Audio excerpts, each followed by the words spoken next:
Drake and Texas Tech are going to meet in the second round. Pretty fun game. Dion, Drake is one of the two double-digit seeds that have advanced that played on Thursday to play on Saturday to the second round. Texas Tech had their hands full with UNC Wilmington, but ended up getting through that one. Is there anything that you saw from Drake in that first game that makes you think they can pull the upset here? If you are Ben McCollum, let's put you in charge of Drake. What are you First off, trying to do? What are you trying to exploit? that's Tech's worst nightmare is if I'm in charge of the other team because we getting involved. We're all over the court. My guards ain't no pussy. Shout out Bruce Purr. You know what I mean? But neither are Drake's, by the way. And I think that's gonna be the biggest thing is I think Drake got a little something for Tech. I'm not the most impressed with this Tech's team's performance in this game. I thought it was okay. I thought it was okay, but I thought they could have handled this a lot better. They had moments where they could have blown this game open. They didn't. If you give Drake the same opportunity you gave Wilmington, I think you get a far different result. And they gave Wilmington some opportunities in this game, and they showed at times like they could run away with it, right? Yeah, And they showed that they do have that ability, and kind of I'm not gonna say they chose not to, but they kind of chose not to at times just due to lack of effort. This Tech team is very JT Toppin's very good. Christian Anderson, yes. Elijah Hawkins, the list goes on. But what I will say about this team in comparison to some other Tech teams is I think they lack. Um, I don't want to say a little bit of fight, but there's a little bit of killer instinct that I think the Jarrett Culver Tech teams might have had, or some of the other Texas Tech teams They of don't they don't years have they don't past. have the same edge that Yeah, a lot of the Chris Beard teams did. yeah, and I think Drake plays so controlled that if you don't have that edge, I do think it might be a problem.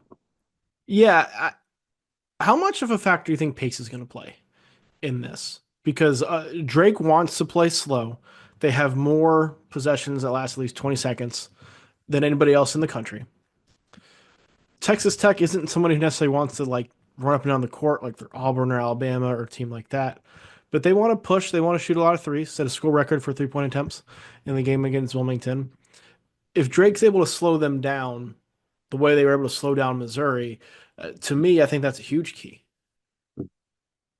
Yeah, I mean, I think obviously that's going to come down to like making shots or not, right? Yeah. In terms of slowing Tech down, but I think Drake's going to be able to play at their pace. Um, they pretty much control what pace Tech will play at, right? Because if they make shots, they don't have to worry about Tech getting out and running. If they miss shots, they do. So I think it's much easier to say that Drake will be able to control the style of play, especially with the point guard play that they do have as well. Mhm. So I mean, ultimately, I trust Tech. I mean, I trust Drake to be able to control pace, but I trust Tech to be, if I'm being honest, like a bit of the better team, I guess you could say. Yeah. They had more athletes on the court. It's a very interesting. Its styles make fights. Um, I think Drake's a rough style for Tech, but ultimately, I think Tech has a lot of talent on the roster that's going to overwhelm Drake a little bit. Yeah, I think if I'm Drake, if I'm going to win, Bennett Starks has to be the best player on the court, which not out of the realm of possibility, not a huge ask for Bennett Starks to be the best player on the court. I think you got to slow the pace down, and I think you need to get JT Toppin in foul trouble. Hmm. Because we're going to flip this and talk about Texas Tech. Like, your guards are pretty good. You got a lot of good shooters. You want to shoot a lot of threes. Drake doesn't have a ton of size. And if Hmm. JT Toppin has his way on the interior, it forces the defense to collapse, and Drake's going to have to throw more help at him because they don't have a lot of size, which is only going to open up more shooters. So, like, Hmm. to me, this has to be a big JT Toppin game. Everything's got to go through him if I'm Texas Tech. Yeah, I mean, you need a little bit more from Christian Anderson than I think you got as well against Wilmington. Now he had a few shots down the stretch to make the box score look a little bit better. But I want to say I mean, he had seven to points total. I want to say he had two going into the last like 6 minutes.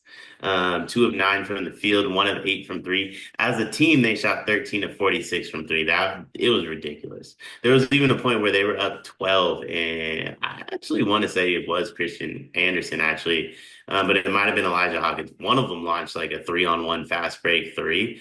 And I was just like, okay, like if you guys lose this game, you deserve it.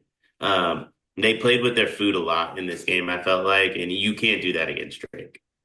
No, they. I also don't know if they're going to shoot 39% again. I think you can Like from kind the of. field, I don't think they will. if they shoot 53s, they might. If they shoot 53s, they might. I wonder if Grant McCaslin's going to reel that in a little bit. I don't see Kerr and Walton jacking up 19 threes, because they might I not get cer- 19 possessions in this game. I certainly hope they're not jacking up 19 threes. The 3-point shots too. We talked about this after Drake's game against Missouri when Missouri was able to quickly make it a game after Drake had kind of controlled everything. Was the because of the slow pace Drake plays, there's a Virginia aspect to it where it feels like they're dominating, but in reality they're only up 4 or 5 possessions. And Mhm. so you get a little mini run and it feels like a big run.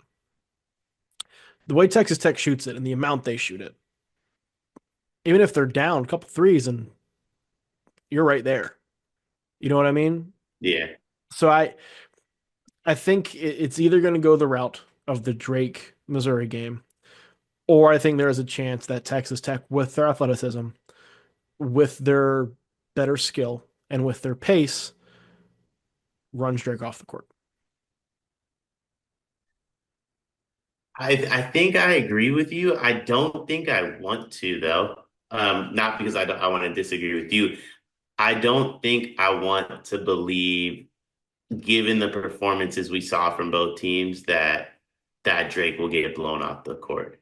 I think the way both teams played lends very favorably to Drake in my head, and I think that's what I just don't want to admit. Like, even though I don't wasn't too impressed with Tech, like they're still far and away the better team. Yeah, and to be fair, I don't think Texas Tech is going to do that. If we get into predictions here, I am going to take the Red Raiders, but I think it's going to be like a 6 to 7 point win for Texas Tech, where Drake leads at some point in the second half. Okay. But the point Missouri got to against Drake, where they got to within like a bucket and they just couldn't get over the hump. I don't think the deficit's as big, but I think they get over that hump and make a run, and then Drake is scrambling and has to play a little bit faster, and that doesn't work out well for them.